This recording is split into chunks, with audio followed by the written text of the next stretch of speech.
हमारा चैप्टर को बिल्कुल से क्लोज करने वाले हैं। ये हम डिटेल्स में बताएंगे और यूपी टेट सी टेट के लिए बिल्कुल से अपना नोट्स को मेंटेन कर डालिएगा और लिख डालिएगा अपने सुंदर भविष्य को। चलिए शुरू करते हैं आज वर्णमाला को। वर्णमाला से 2-4 क्वेश्चन हर परीक्षा में बनने ही वाले हैं। हर एग्जाम में जिसमें भी हिंदी पूछी जाती है उसमें वर्णमाला से क्वेश्चन ना आए, ऐसा हो नहीं सकता। तो चलिए आज हम वर्णमाला पर वार करने वाले हैं और 4 नंबर आपके फिक्स करने वाले हैं। तो दोस्तों चलिए शुरू कर देते हैं आज वर्णमाला। जैसा कि आपकी स्क्रीन में लिखा हुआ है, वर्णों के व्यवस्थित समूह को वर्णमाला कहते हैं। जी हाँ दोस्तों, वर्णों के व्यवस्थित समूह को वर्णमाला कहते हैं। आपकी स्क्रीन पर स्वर और व्यंजन, जो स्वर और व्यंजन होते हैं इनको एक व्यवस्थित क्रम से लिखा जाता है। आ के बाद बड़ा आ, बड़ा के बाद छोटी ई, मतलब हम ऐसे पढ़ते हैं आ ई उ ऊ री ए ऐ ओ औ अंग आहा। इसी तरह व्यंजन को भी हम पढ़ते हैं क ख ग घ अंगा च छ ज झ इया। ऐसे करके जो एक व्यवस्थित क्रम है ना, इसी को हम कहते हैं वर्णमाला। दोस्तों समझ में आया? आशा करते हैं बिल्कुल समझ में आया होगा। सीधी सी बात है, आप सीधे से जैसे आ ई ऐसे लिखे जाते हैं ना, हम आ के बाद बड़े ई नहीं लिख सकते, बड़ा के बाद ऊ नहीं लिख सकते, का के बाद ग नहीं लिख सकते, खा के बाद अंगा नहीं लिख सकते। इनको हमको एक व्यवस्थित क्रम पर ही लिखना पड़ेगा। वैज्ञानिक रूप से जो व्यवस्थित किया गया है उसको ही कहते हैं, वर्णों के व्यवस्थित स्वरूप को ही हम वर्णमाला कहते हैं। जिस प्रकार से हम एक माला को देखते हैं उसमें जो मोतियाँ होती हैं वो एक क्रम से होती हैं, उसी प्रकार स्वर और व्यंजन दोनों क्रम से लिखे होते हैं और इन्हीं को हम कह देते हैं वर्णमाला की संगत दे देते हैं। चलिए बिल्कुल विश्वास है कि आपको समझ में आया होगा और अपने नोट को मेंटेन कर डालिएगा, लिख डालिएगा। चलिए स्वर की परिभाषा आपकी स्क्रीन पर बढ़िया शब्दों में। स्वर की परिभाषा, स्वर वे ध्वनियां हैं जिनके उच्चारण के लिए किसी अन्य वर्ण की आवश्यकता नहीं पड़ती है। जी हाँ दोस्तों, स्वर वे ध्वनियां हैं जिनके उच्चारण के लिए या जिनको बोलने के लिए हमको अन्य किसी की आवश्यकता बिल्कुल नहीं पड़ती। ये बिल्कुल से स्वतंत्र होते हैं। जैसे अ ई उ, इनको बोलने के लिए, इनको उच्चारित करने के लिए किसी की आवश्यकता नहीं पड़ती, अतः ये स्वर बिल्कुल से स्वतंत्र होते हैं। जी हाँ दोस्तों, नोट को मेंटेन कर डालिएगा, लिख डालिएगा। यूपी टेट में 4 से 5 क्वेश्चन बनते ही बनते हैं वर्णमाला से। चलिए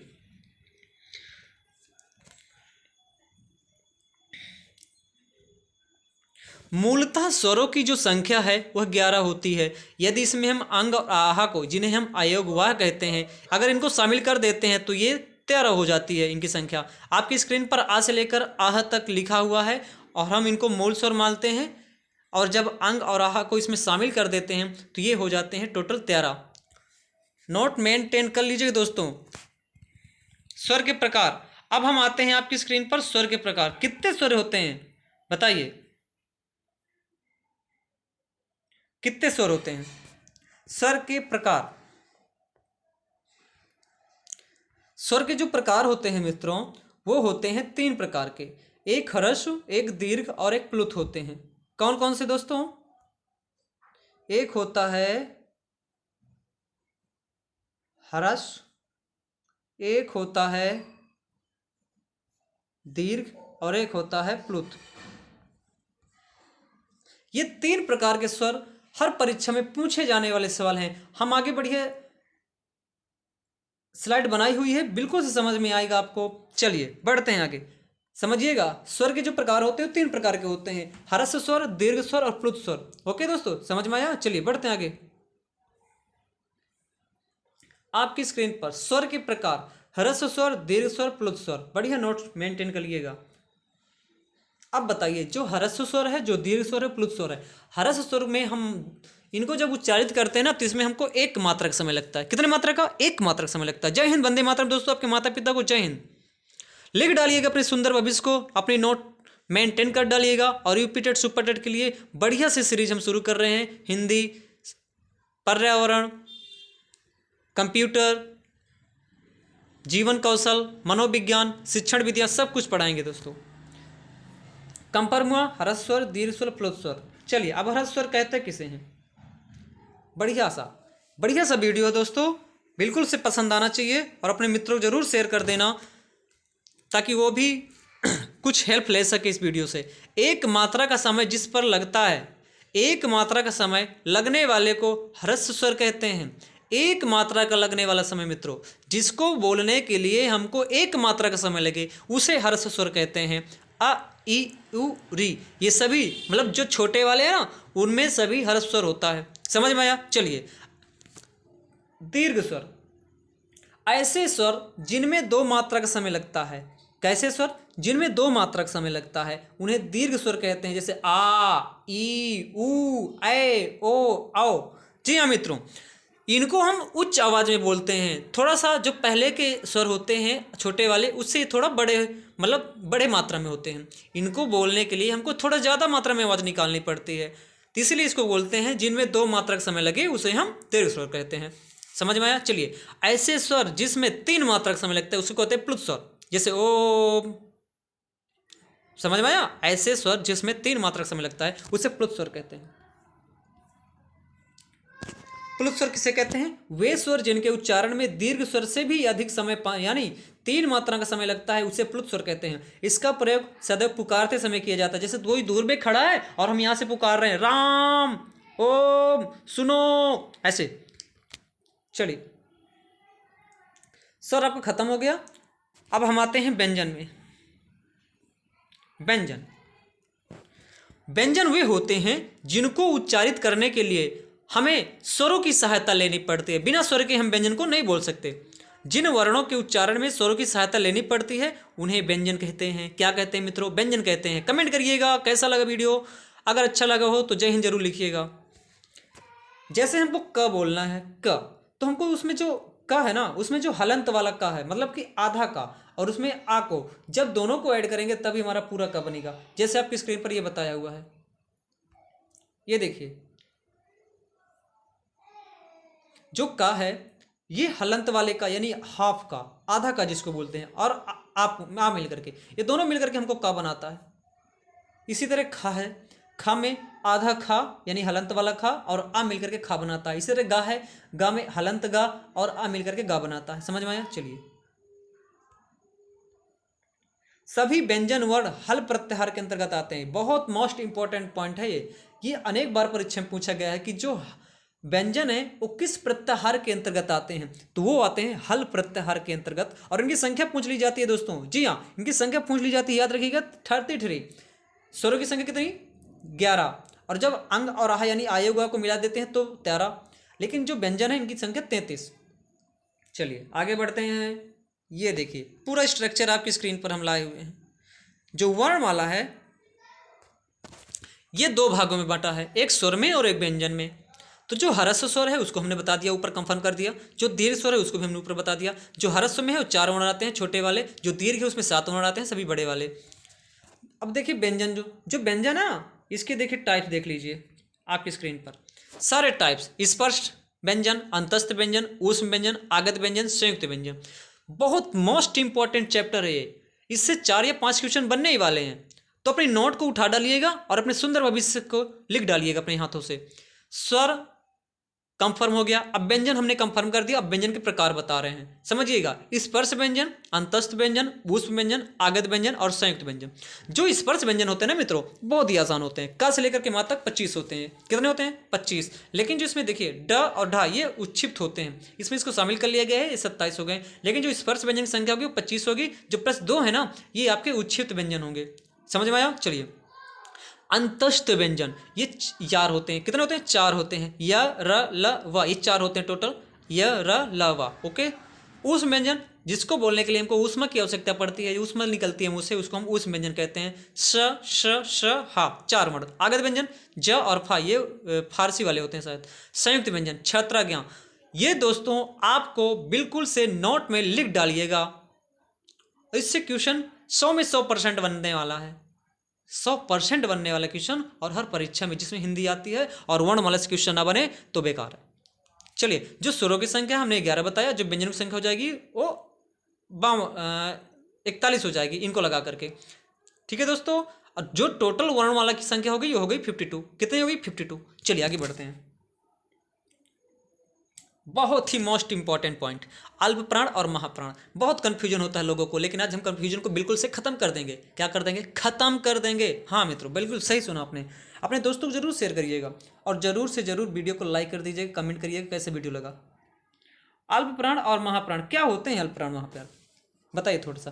प्राणत्व के आधार पर जो व्यंजन होते हैं उनको दो भागों में बांटा गया है। कितने भागों में? दो भागों में, एक अल्प प्राण एक महाप्राण।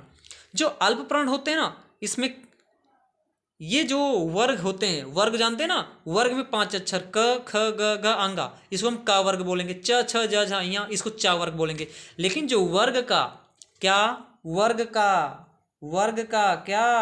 का बता रहे हैं, पहले इसको समझिए। अल्प प्राण और महाप्राण बहुत ही अच्छे से समझाया है, आपको बिल्कुल से समझ में आएगा। अल्प प्राण व्यंजन वर्ग का पहला, तीसरा और पांचवा वर्ण, लेकिन इसके साथ अंतस्थ व्यंजन भी क्या होते हैं? अल्प प्राण होते हैं। लोग पहला, तीसरा और पांचवा वर्ण तो बहुत याद कर लेते हैं, लेकिन इसके साथ जो अंतस्थ व्यंजन है ना, वो भी अल्प प्राण होते हैं। वो भी क्या होते हैं? अल्प प्राण होते हैं। मूलतः हिंदी में जो उच्चारण के आधार पर 45 वर्ण हैं, 10 स्वर प्लस 35 व्यंजन तथा लेखन के आधार पर 52 वर्ण, टोटल स्वर 13 प्लस 35 व्यंजन और 4 संयुक्त व्यंजन लगाकर 52 हो जाते हैं। प्राणत्व के आधार पर देखिए, प्राणत्व के आधार पर, प्राणत्व का अर्थ होता है हवा से, जी हाँ, जितना हम जोर लगाते हैं अंदर से। प्राणत्व के आधार पर व्यंजन दो प्रकार के, एक अल्प प्राण एक महाप्राण। अल्प प्राण जिन व्यंजनों को उच्चारण में मुंह से कम हवा निकलती है, हर वर्ग का पहला, तीसरा और पांचवा, लेकिन अंतस्थ व्यंजन को मत छोड़िएगा, ये सारे क्या होते हैं?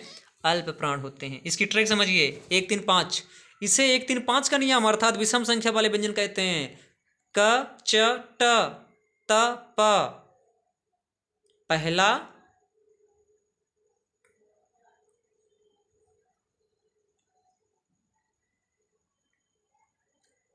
तीसरा और पांचवा, पहला, तीसरा और पांचवा वर्ण, ये सभी क्या होते हैं? क्या होते हैं? क्या होते हैं? अल्प प्राण होते हैं।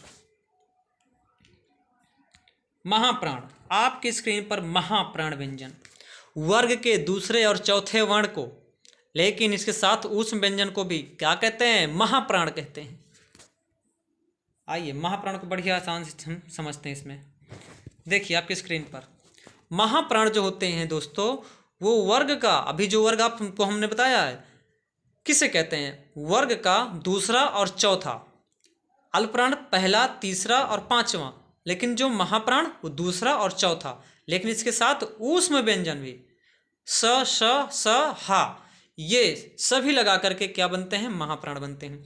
नोट्स को मेंटेन कर लीजिएगा और बार बार रिवाइज करिएगा, आपका प्रश्न बाहर नहीं जाएगा। हमने भी खूब तैयारियां की हैं, एग्जाम खूब निकाला हमने। चलिए, बहुत ही मोस्ट इंपॉर्टेंट पॉइंट, अघोष और सघोष, बहुत कन्फ्यूजन होता है लोगों को, हमें भी होता था। अब देखिए अघोष व्यंजन क्या है और सघोष व्यंजन क्या है। प्रथमा, द्वितीया, तृतीया, चतुर्थी, पंचमी, ये देखिए वर्ग होता है, प्रथम और द्वितीय। जो प्रथम वर्ग का यानी वर्ग का पहला और दूसरा वर्ण, वर्ग का पहला और दूसरा वर्ण क्या होता है? अघोष होता है। तीसरा, चौथा और पांचवा सघोष होता है। बढ़िया से स्लाइड बनी है, आप नोट को मेंटेन करिएगा, लिख डालिएगा अपने भविष्य को। का और खा ये अघोष हैं। ग घ अंगा ये क्या है? सघोष हैं। च और छ क्या है? प्रथम अघोष हैं। ज झ झ इया और ज ये क्या है? सघोष हैं। ट ठ अघोष, अड़ा ड अड़ा ढ ड और ढ ये जो उच्छित वाले भी हैं ये क्या है? सघोष हैं। त थ क्या है? अघोष है। द ध न क्या है? सघोष है। पा फ भ ये क्या है? अघोष है। ब भ म ये क्या है? सघोष है। स श स ये तीनों सा क्या है? अघोष है। यार अलावा और हा ये क्या है? सघोष है। समझ में आया? नोट को मेंटेन कर डालिएगा, स्क्रीनशॉट ले लीजिए। चलिए, बहुत ही जो बार बार इससे एक क्वेश्चन तो कंफर्म ही रहता है, एक क्वेश्चन तो कंफर्म ही रहता है कि आना ही आना है संयुक्त व्यंजन से। कभी कभी तो संख्या पूछ ली जाती है, संयुक्त व्यंजन की कितनी संख्या है? 4, छात्रा ज्ञा और श्रा, छात्रा ज्ञा और श्रा। अब छा किससे मिलकर बनता है?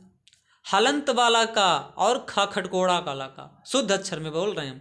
हलंत वाला का और खा खटकोड़ा वाला का, ये दोनों को जब मिला देते ना तो छा बन जाता है। क्या बन जाता है? छा बन जाता है। इसी तरह त्रा हलंत वाला ता और रा ये दोनों मिल करके क्या बन जाता है? त्रा बन जाता है। ज्ञा, हलंत वाला जा और इया ये दोनों मिलकर के ज्ञा बन जाता है। स्रा, हलंत वाला सा और रा मिलकर के स्रा बन जाता है। अक्षर, नक्षत्र, ज्ञान, श्रवण। तो दोस्तों वीडियो कैसा लगा कमेंट करके बताइएगा। ये पार्ट 1 है, पार्ट 2 जल्दी आएगा। पार्ट 2 जल्दी आएगा। इस वीडियो को जरूर शेयर करिए दोस्तों में, ग्रुपों में, अपने मित्रों के लिए। बहुत मेहनत से वीडियो बनाई गई है। आप लाइक कमेंट शेयर जरूर करिएगा। जय हिंद, जय भारत। इस वीडियो को देखने के लिए आप लोगों का थैंक। अपने माता पिता को जय हिंद बोलिएगा। आपके माता पिता को जय हिंद, वंदे मातरम, नमस्कार, thank watching video. Okay, video को जरूर शेयर करिएगा दोस्तों। लाइक कमेंट शेयर सब्सक्राइब जरूर कर लीजिएगा और आगे वीडियो ऐसे ही पाने के लिए।